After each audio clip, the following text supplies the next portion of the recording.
గుంటూరు జిల్లా పొన్నూరు 8వ వార్డులో ఈ నెల 18వ తేదీన యువతిపై అత్యాచారం జరిగింది. బాధితురాలి కుటుంబ సభ్యుల ఫిర్యాదు మేరకు పొన్నూరు పోలీసులు కేసు నమోదు చేశారు. నిందితుడిని అదుపులోకి తీసుకుని కోర్టులో ప్రవేశపెట్టారు. సంఘటన జరిగిన 24 గంటల్లోనే నిందితుడిని అదుపులోకి తీసుకున్నట్లు సిఐ వీరస్వామి తెలిపారు.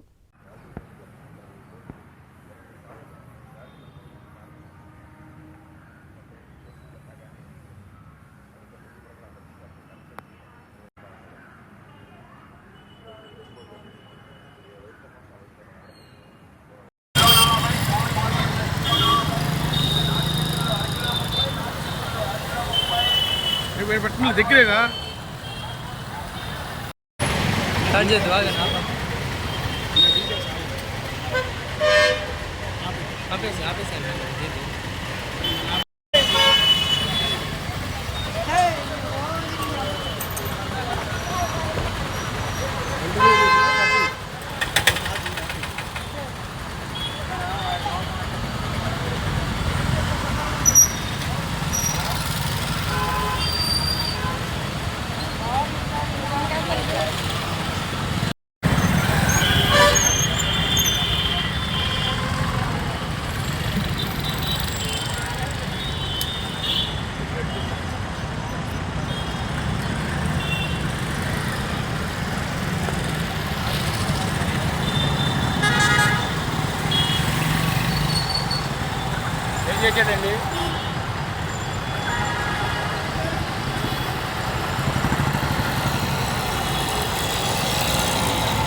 మార్నింగ్ 11 AM మాకు ఒక రిపోర్టు అందిందండి.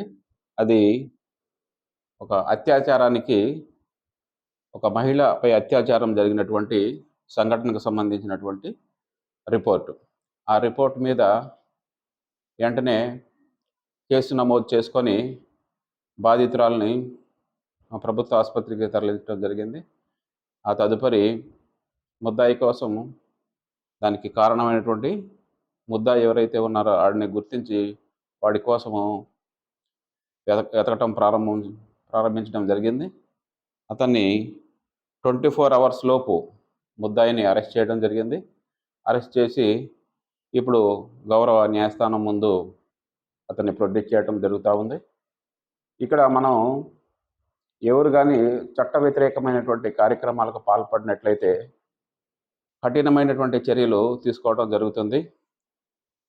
ప్రభుత్వం పరంగా కానీ, డిపార్ట్మెంట్ పరంగా కానీ ఎటువంటి చట్ట వ్యతిరేకమైన కార్యక్రమాలు పాల్పడేవాడిని ఎవరిని క్షమించే పరిస్థితి లేదు. చాలా సీరియస్గా ఉంది ప్రభుత్వం కానీ, డిపార్ట్మెంట్ కానీ. కాబట్టి చట్ట వ్యతిరేకమైన కార్యక్రమాలు పాల్పడే వారు గుర్తించి అటువంటి కార్యక్రమాలకు పాల్పడకుండా జాగ్రత్తగా ఉండాలని చెప్పేసి నేను హెచ్చరిస్తున్నాను. పొన్నూరు పట్టణంలో ఎటువంటి అవాంఛనీయ సంఘటనలు కానీ, సంఘ వ్యతిరేకమైనటువంటి కార్యక్రమాలకు పాల్పడటం కానీ, తర్వాత లా అండ్ ఆర్డర్కి ఇబ్బందికరమైనటువంటి పరిస్థితులు తీసుకురావడం కానీ, జూదము, మట్కా, తర్వాత ఈ యొక్క అసాంఘిక కార్యక్రమాలకు పాల్పడినట్లయితే వారిపైన కఠినమైన చర్యలు తీసుకుంటాం.